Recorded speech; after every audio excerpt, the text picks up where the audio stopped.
Hello and welcome to my YouTube channel. My name is Mark and I thank you so much for coming by today. Something I've always found interesting is how many successful artists aren't measured on the quality of their work, but rather the controversy that surrounds them. Robert Mapplethorpe's shock photos had less to do with his photography skills than the subject matter that caused a major reaction. Lady Gaga's famous meat dress stirred people up, yet had nothing to do with her music. And even Andy Warhol created controversy when he used body fluids as his medium of choice instead of paint. But in 2014, controversy took a new turn when it involved people posting their work online using social media. An artist named Richard Prince took Instagram photos without permission and blew them up, put captions on them, claimed them as his own work, and charged upwards of $100,000 each.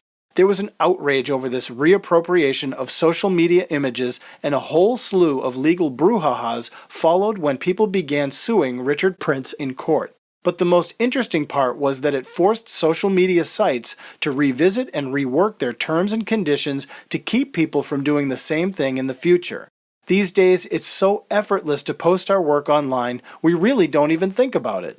Years ago, when MySpace and Flickr were all the rage, people posted art, photos, and music without any consideration of who might be looking at their work. With Snapchat, Instagram, Facebook, and TikTok, people are posting their work more than ever, and now it's become a staple routine of our social media lifestyle. Yet, ask yourself this one question. Have you ever read the full terms and conditions of the sites you post your work to? Well, in 2017, artist Dima Yarovinsky exhibited a piece called I Agree, where he printed out the terms and conditions of several social media sites which he hung on a wall and draped across the floor. They were so long that Instagram's terms and conditions were over 17,000 words long, and it took an average of 90 minutes to read them. It illustrated just how helpless users are against fully understanding what posting their work online really means. I tried to read them for this video, and I admit I gave up after about 10 minutes because it was the most confusing and tightly crafted legal language I've ever read. Sites are constantly revising and updating their terms and conditions, and while most sites allow users to retain full ownership of their original work, they do state that the companies that own these sites can fully utilize, manipulate, and exhibit our work at any time without the consent or notification to the user.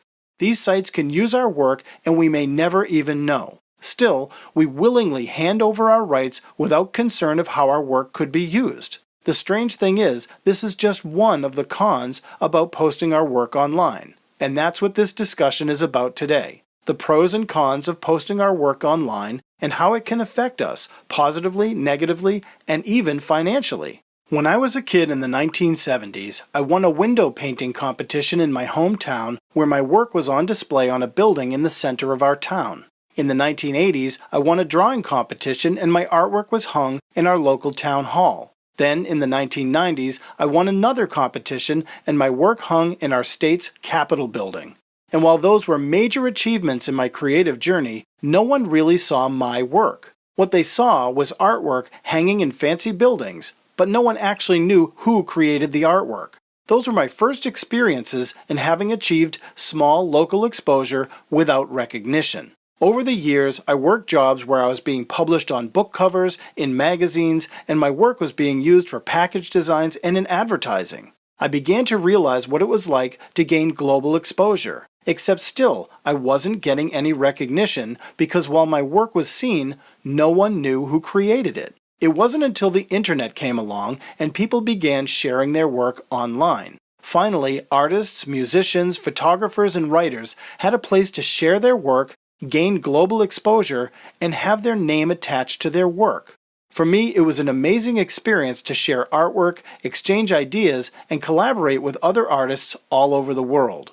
These days, we've learned a lot about posting on social media sites, especially since those early days of the internet. While it was a small community back then, it seems that now everyone is posting online in a much larger community, whether it's music, art, photos, writing, cooking, hobbies, or more. For most of us, it's a great experience, but for others, it can be a very scary experience too. There's a lot of pros in sharing our work online, But, like the yin to the yang in nature, there are always cons that go along with sharing our work too. It's wise to be aware of both sides before we click that submit button and release our work for the world to see. The first and perhaps the most important of these pros and cons is number 1, artists' rights.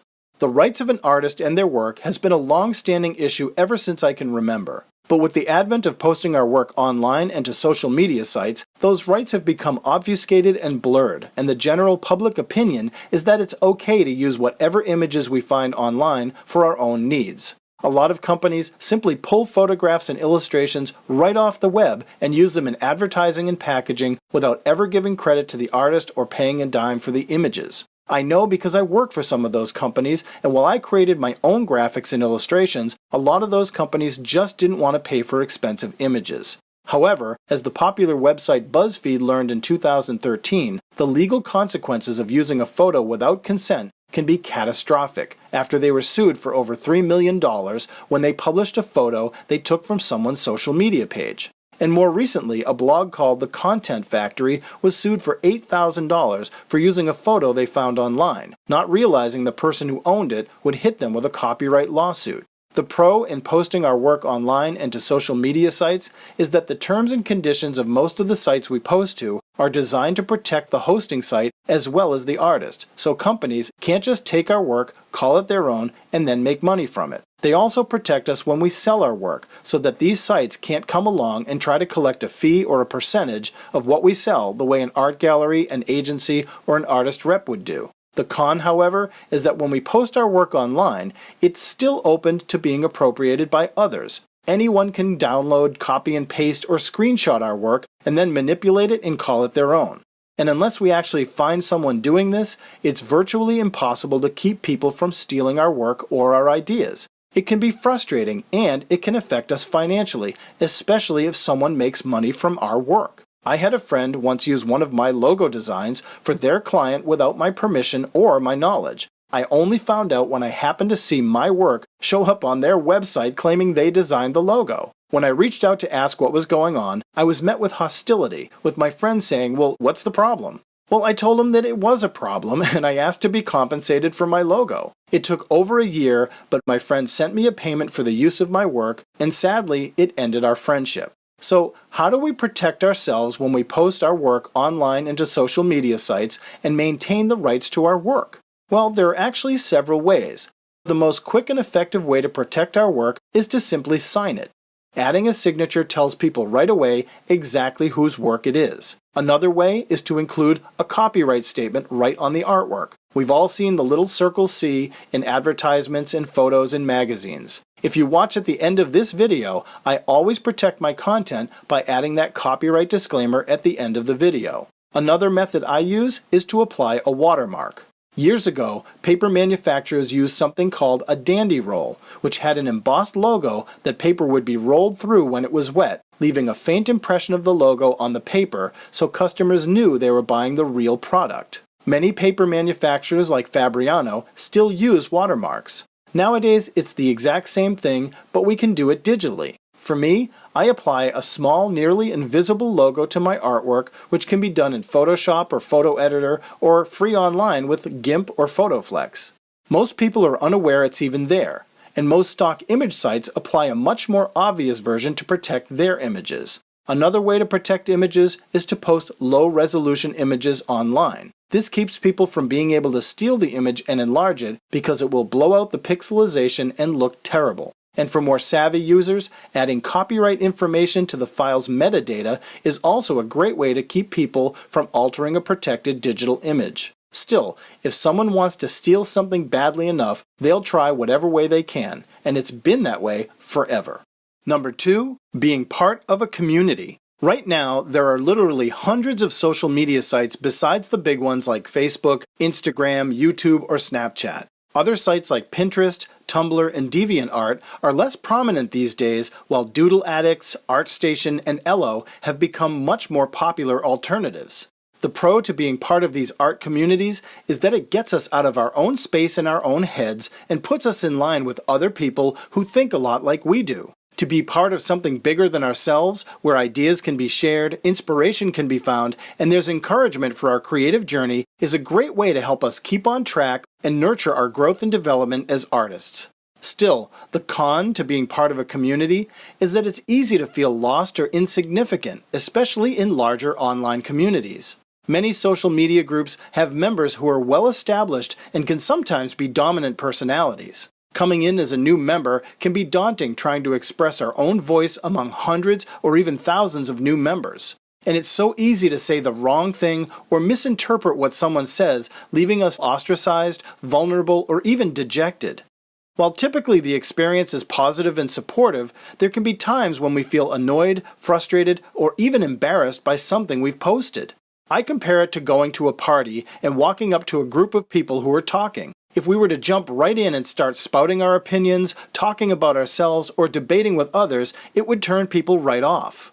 In both a party situation and online, it's always best to casually approach a group and observe, to gain insight to the conversations, get a feel for the tone of the dialogue, and understand the personality dynamics of the people first. Then, slowly introducing our own voice by asking questions, making light humor, or sharing views in a way that allows others to take an interest. And that's what a community wants from us, to know that we're interested in the group and that we ourselves are actually interesting, and that we're capable of providing a respectful, productive contribution without creating drama or chaos. Number 3, feedback and criticism. So, why do we post our work online anyway? Well, some of the most common answers might be to get attention, to show others that we also have a creative voice to share, to have someplace to put all the stuff we make, to be part of a larger collective of like-minded people, and to maybe get someone to buy our work or even hire us. But probably the biggest reason we all post our work online is to get feedback on our work, to know whether people like or don't like the work we're presenting. And that can be very difficult for a lot of people. Getting honest criticism of our work can often be a big blow to our ego, and it can keep more sensitive artists from posting online at all. Still, the pro in posting online is that positive feedback is great for our confidence. Most people in online art communities are there to offer support and positive encouragement, and being accepted by a larger community, despite our skill level or experience, can be a wonderful way to gain reassurance that our work is relevant. What's even better is when we post online and receive constructive criticism that gets us to look at our own work and see areas that may need improvement. That kind of feedback is priceless and can really make a big difference to a young or new artist. However, like the yin-yang, the cons of receiving feedback can sometimes be harsh, negative, or disparaging, no matter how long we've been at it. Most negative feedback comes from people who posture themselves as better than others or as experts who usually have little experience to back up their comments. Other people sometimes believe that they're actually being helpful when they're not realizing their comments can be insensitive and even viewed as hurtful, insulting, or unhelpful. And of course, there are times when we may not recognize someone else's constructive feedback and misinterpret their helpful insight as a personal attack on our work, which can make us argumentative or defensive. All of this can leave us feeling exposed, hurt, or vulnerable to the point where we retreat from the group and stop posting our work online altogether. Still, the worst con to receiving feedback comes in the form of trolls, people who are intentionally cruel or hurtful and generate feedback that's designed to create drama, chaos, and outrage solely for the purpose of getting a reaction. For the troll, it's free entertainment, and they are people who enjoy bullying or intimidating others just for their own amusement. These immature and sometimes disturbed people hide behind the anonymity of the internet while their efforts are effective in wreaking havoc on an individual's ego as well as the positive spirit of the entire community. For me, I learned that posting videos like this always brings out a few trolls. I learned quickly to identify their behavior and their posts, and now I simply ignore them and delete their hurtful comments. And that's the best way to deal with any kind of negative feedback online, to simply recognize it, ignore it, delete it, and then move on from it. Most important is to never engage negative feedback or trolls, as it only feeds their desire to create more chaos and more disruption. Overall, most feedback is generally superficial. Comments like, "Hey, great job," or "Nice work," are designed to be supportive on a generic level, and that's just fine with me. But recognizing that feedback, whether positive or negative, doesn't actually matter. What matters most is that we immerse ourselves in believing in our own work and forge ahead with the development of our own creative journey. We provide the best feedback for ourselves. We are our own worst critics. And the best feedback we can receive is the kind that makes us look at our own work, question ways we can improve it, and inspires us to take action to keep growing as an artist. Number 4, having our own voice. So while there's a huge benefit in getting feedback and criticism from other people, it's just as important to give feedback and criticism to other people online as well. It's amazing how many people simply don't understand this concept. I see so many people posting their work online, harvesting compliments and praise like farmers, but then never take the time to post a comment to other people's work. I used to follow one YouTuber, and I would compliment their work, ask questions, and share my thoughts on the subjects they talked about. But I noticed they'd never respond to the comments I posted, let alone come to my channel and post comments to my videos. And to me, that's how it works being on social media. It's a shared exchange of ideas, support, and even time to take an interest in other people who will offer the same in return. It's sort of an unwritten rule of etiquette on social media, and it's how people connect. I even enjoy a good, healthy debate where ideas are challenged and the chance to learn and see things from a different perspective can happen. So as much as I enjoyed that YouTuber's work, I finally unsubscribed when I realized it was a one-way street and that person was only interested in harvesting those compliments for their work. And that's why it's important to have our own voice on social media, to let other people know that we're interested in their work, which will hopefully motivate them to take an interest in our work too. The pro is that we can provide thoughtful, productive, and honest feedback for people to help boost their confidence and ego and help support their creative journey. We all get excited when we get feedback from others, so it's natural that other people get excited when we leave feedback for them as well. The con, however, is that sometimes we may overstep ourselves and provide feedback that's perceived as unhelpful, obnoxious, pedantic, or patronizing. It's easy for people to misread our intentions or meanings and take things out of context. Sometimes people see us offering our voice too often, and we come off as a know-it-all. And in some cases, people can become dependent on our voice, and they tag us in their posts and call us out to come comment on their work when we may not want to. Having our own voice is all about knowing when to speak and when to listen, when to lend advice and when to take advice. It's about gaining and maintaining trust in a community by offering smart, intelligent, and productive feedback. I like to keep things on topic, speak in facts, and share my opinions when it's appropriate. Those who know me appreciate my light sense of humor and the experience that I bring to the table. And it's a great feeling when people share their voice with us online, but it's an even better feeling when we share our own voice and earn the respect of the people we admire. Number 5, education. For me, something I enjoy in being part of an online community is learning new things. Over the past few years, I've learned about new techniques, new artists, and all kinds of new products I may never have found on my own. The pro is that through social media, we can access incredible ways to accelerate the way we learn and find compatible disciplines that we're interested to try. We can gain unique insight and perspectives from experienced people who are willing to share their knowledge and to help with our education and growth. I love coming across posts and videos from people that make me stop and say, "Wow, that's really different," or "Hey, I'd like to try that." 30 years ago, if you wanted to learn, you'd have to watch Bob Ross or take a class. Now there's so much information available and people to interact with, it's staggering.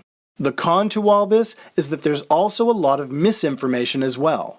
While professional artists and experts share their knowledge, there's a lot of wannabes out there who present themselves as experts, but who present bad or inaccurate information, have little to no experience to back it up, or who are unqualified to be teaching in the first place. There are hundreds of young influencers on social media who have massive audiences but cater to advertisers and product sponsors who pay them, and pay them really well. A lot of their work promotes an immature, childish approach to instruction, and their product reviews are suspect when they often claim a product is bad even though they have no idea how to use the product correctly. For a lot of social media influencers, it's more about capturing views and playing to a young audience eager to consume disposable media. And again, it's all for the sake of a paycheck, not necessarily in the interest of teaching. A lot of really well-crafted information from professionals is boiled down by others and regurgitated in a way that lacks authenticity, sincerity, genuine interest in a topic, and most of all, heart. To me, it's a shame because there are so many qualified teachers and artists who are often overlooked because their presentation is not as slick and highly produced as those who feign to be something they're not. As someone who has spent many years teaching in the classroom, my best advice is to take the time and research people online who can provide the most accurate and beneficial education on the topics we're interested in, from painting and drawing to casual hobbies. For me, there are several artists I've come to know through social media who I trust and who I've followed for years and who I've become friends with and collaborators with. As for the young social media influencers, well, they always create fun projects and watching them is as fun as eating a bowl of sugary cereal and watching Saturday morning cartoons, which is why they're so incredibly popular with a young audience in the online community. Number 6, likes, dislikes, and no responses. As a kid, I always loved when my parents would hang my artwork up on the fridge. It was such a great boost for my young ego and my confidence. Until my siblings would take it down, scribble all over it, and laugh hysterically. Posting our work online can actually be a similar experience. We draft a new post to show our newest piece on social media. We check the words, upload the image, and hit that submit button. Then, we wait in anticipation to see how people respond. The pro is, when people click like, we get that adrenaline bump and feel happy. The like is like a quick way of saying, hey, I really like this, without getting hung up on why. Of course, getting a thoughtful written comment is even better, giving us a bigger bump. It's like when the teacher used to hang our work on the wall at school. The con, of course, is when other kids at school disliked our artwork or were jealous of the attention we got, so they'd take it down, scribble all over it, and laugh hysterically. That's how it can feel when someone dislikes our work. Instead of getting a positive bump, we get a negative kick to our ego instead, which can make us withdrawn, feel defeated, or get frustrated or even defensive. What's worse, of course, is when we post our work online and no one responds at all. No likes, no hearts, and no comments. It can be devastating to an artist's fragile ego. And for sensitive artists who may be tentative about sharing their work online already, it can be a major setback. Like receiving negative feedback or experiencing a troll, it can be difficult to manage the rejection of not getting a response to our work. I love to get feedback, especially where I can learn from it. I enjoy getting likes on my work too. And I've learned with dislikes that not everyone is going to like my work. With trolls, I just don't have the energy, so I delete their comments and move on. And if no one responds to my work, I wonder why. But then I spin it into an educational opportunity and ask myself, why didn't somebody like it? What is there about it, and how can I learn from this? It gives me a chance to look at my work objectively to try to see any flaws or problems and make adjustments where necessary. Most times, if there's no response to my work online, I'll just remove it and go on to the next piece. But overall, it's important when we post our work online not to let likes inflate our ego or dislikes deflate it. What matters more than anything is whether we like or dislike our own work. Number 7, brainstorming and sharing ideas. Brainstorming is the process of examining a problem and coming up with a range of possible solutions. For most people, brainstorming by themselves can result in fixating on just one or two solutions and then losing the ability to see alternative options. And anyone doing an online art challenge might probably agree that trying to come up with fresh, new ideas day after day by yourself and with no input from anyone else can be a lot like trying to pull water from a dry well. A big pro with social media is that there are tons of websites to browse, like Pinterest, where endless streams of ideas and solutions are available by other people that can inspire us and help us find those alternative solutions. I've found that joining a Facebook group or an online forum can provide the opportunity to ask others for help, and people are always willing to help other artists and share their ideas. Another pro is that we can also share our ideas on social media when other people are asking for help, which is a great feeling. Drawing and painting challenges like World Watercolor Month or Inktober are terrific ways where I've seen people collaborate and share ideas for a common purpose. There are all kinds of side challenges in groups ranging from Sketchtember to Zentangle to help promote creativity, learning, and to keep artists in practice and exercising their skills. One of the cons, however, can be the temptation to see someone else's work and be so inspired by it that we end up copying it or stealing the idea for ourselves, thinking no one will be the wiser. In that situation, it's always best to remember to provide proper credit to the original artist and use their influence to create our own work in our own style with our own voice. Another con is that it's easy to become overwhelmed by new, complex concepts we really don't understand to the point where we feel lost, frustrated, or just out of place. Still, another con is that when we share our ideas online, people can sometimes become dependent on us and expect us to provide them with feedback and solutions, which can be a burden. Unless someone is paying for us to come up with ideas, it can lead to resentment when the same people keep asking for ideas over and over. One job I had, my coworker couldn't come up with their own original concepts. They constantly asked me for help on coming up with solutions for their projects. I realized that I was interfering with my own ability to see alternative options because I was spending so much time on their projects I was neglecting my own and becoming exhausted. Eventually I had to tell my coworker, "Sorry, I've got nothing for you," which was out of character for me, but which had to be said to protect my own interests. Number 8. Social collectives and friendships.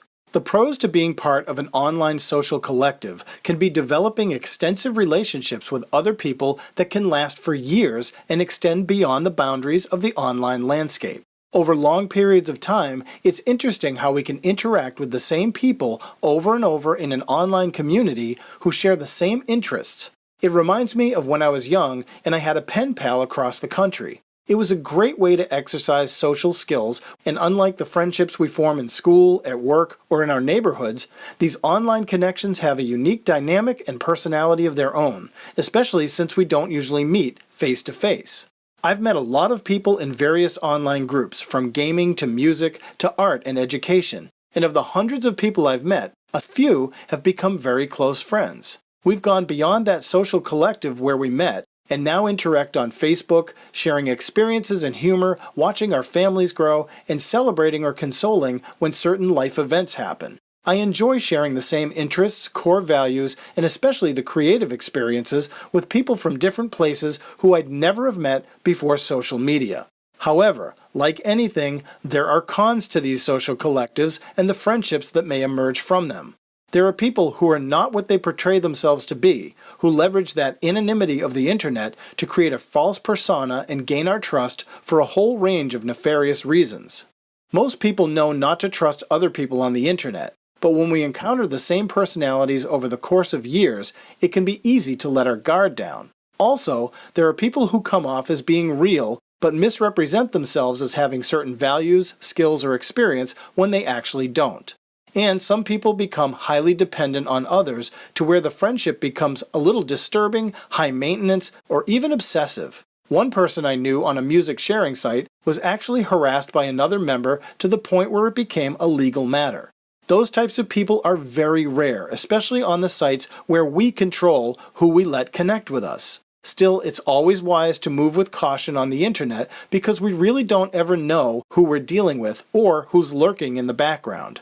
I continue to watch for red flags and people whose behavior just doesn't feel right.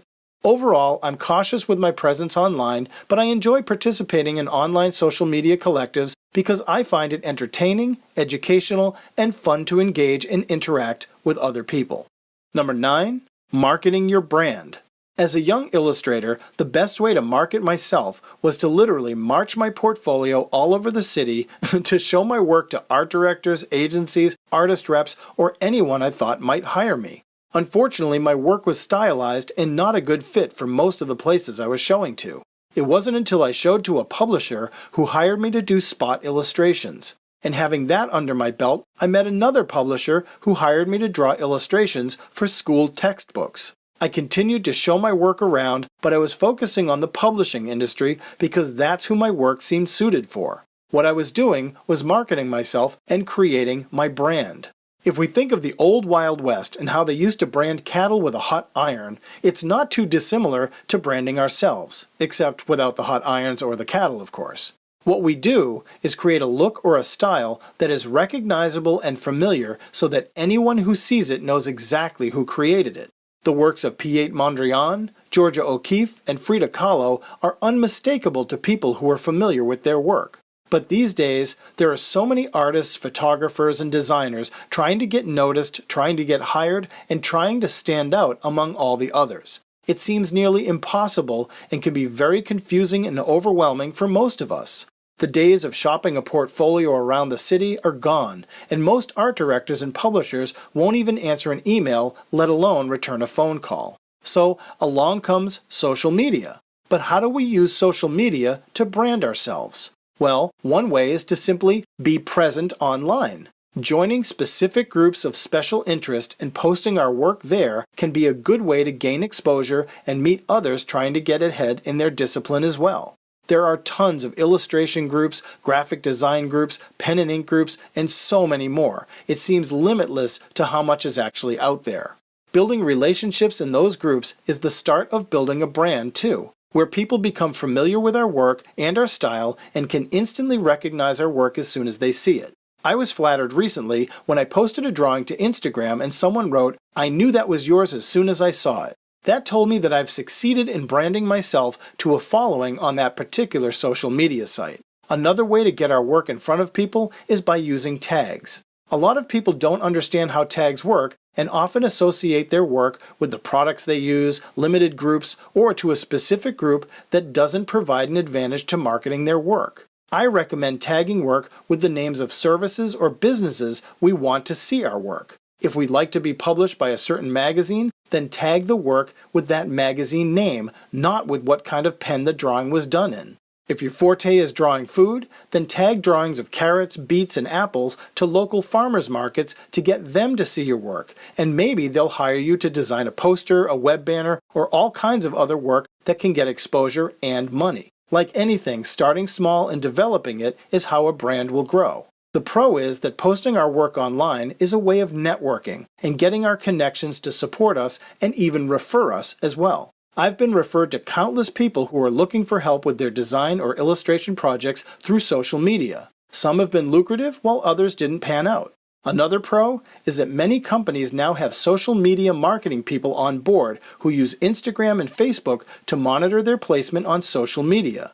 By using tags, it's possible to attract those social media marketing people to our work. Many retail store chains are always looking at trends and what's fresh on social media so they can use it to promote their brand as well. Posting our work online keeps us relevant and in front of the people we want to see our work. The con to posting to social media sites is that our presence is fleeting. Even the best work from the most skilled artists is here today and gone tomorrow. We live in a very fast, disposable world where only the most consistent and persistent can get themselves noticed. Too often, our work gets buried beneath mountains of other artists posting their work, especially during drawing challenges like Inktober, and it can be very discouraging. Another con is that if we post too much, we can oversaturate a site and turn people off. If we tag every piece we create with the same tags, it can actually annoy the very people we're trying to attract. Finding the exact balance of how often to post, exactly which pieces to post, and directing our tags appropriately can be tricky, but it can be done. In fact, that's how a lot of artists are getting work online. And the best way to keep our work from getting buried, especially during a challenge, is to make sure that we're sharing our voice with other people on their work so they'll come to know our name and eventually know our work too. It takes finesse, savvy, and a whole lot of practice to be able to use social media to promote our brand and get people to hire us or buy our work. But coming up with the right plan is always the best way to organize our intent and our content and present ourselves and our work online. Like I said, a lot of artists are actually getting work from their online exposure. Why not you? And lastly, number 10, facing our fears. Most creative people like to show off their work. Whether to their family, friends, pets, or classmates, it's a desire we have to be able to share what we have created with the hope of gaining feedback, whether in smiles, likes, comments, or even dollars. For most creative people who post online, it's something that once we began, we never looked back. When we think about our rights as artists and those pesky terms and conditions, it's a headache for most of us who simply just want to post our latest creation and get a response.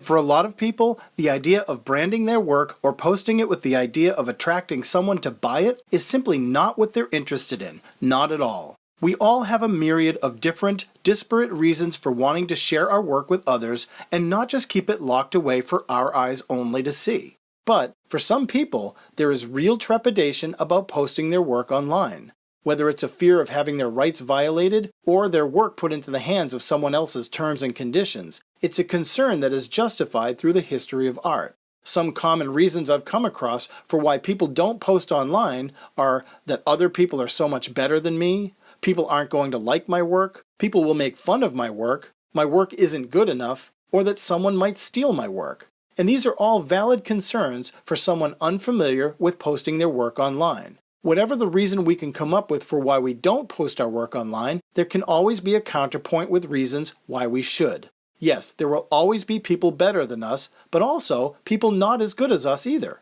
Yes, some people won't like our work, but a lot of people will. Yes, someone may poke fun at our work, but that's rare and not worth the time to recognize. The only one who will judge how good our work is actually ourselves. And yes, someone might steal our work, but protecting it, like with a watermark, is just one way to prevent that. Also, posting only in places that we trust, chances are no one's going to steal it. Whatever the trepidation may be about posting our work online, there's always the option to simply not post our work online. And that's okay too, because we can also be a valuable participant in any online community just from our presence and the feedback we provide for others, even if we don't want to post our own artwork or post our artwork in a limited capacity. The fears I mentioned are irrational, and like I said, can be countered with rational points of view. The pro in facing our fears of posting work on social media are that we overcome a minor bump in the road and get on with all the other pros in posting online. It may also prompt us to face other minor fears as well. The only con I see in facing our fears of posting online is if the things we're worried about actually manifest. If people do make fun of our work to the point of harassment or ridicule, or if someone does steal our work and it becomes a large legal matter. But again, these are very irrational fears and very rare that they would actually happen. The whole point of this discussion is to help encourage other artists who may have reservations about posting their work online, to join in the celebration of their creative journey and to share in what the global creative community is putting out into the world at this time in life. There's so much information flying around us all the time. Having a place to share our common interests, find support, and express our ideas and views is an incredible opportunity that didn't exist just a few decades ago. To me, all the pros I mentioned far outweigh the cons, especially if we're smart and we take our time to understand all that goes along with being part of a social online community. The etiquette and acceptable behavior is not far off from the expectations of a real-world community, a classroom, or a workplace environment. But there are certainly plenty of differences that are worth noting. Well, I hope this video and the discussion were entertaining and informative for you. I had a lot of fun immersing into this drawing and creating these strange characters, and I hope you like that too. If you enjoy this kind of content, please subscribe, and I'd love to bring you more in the future. I'd love to hear your experiences for the pros and cons of posting online and maybe what you've seen, so please leave a comment down below, and I'd love to hear your thoughts. Thank you so much for coming by and watching. I truly appreciate your time. I hope you're staying healthy, enjoying life to the fullest, and being creative. Thanks again, and as always, God bless.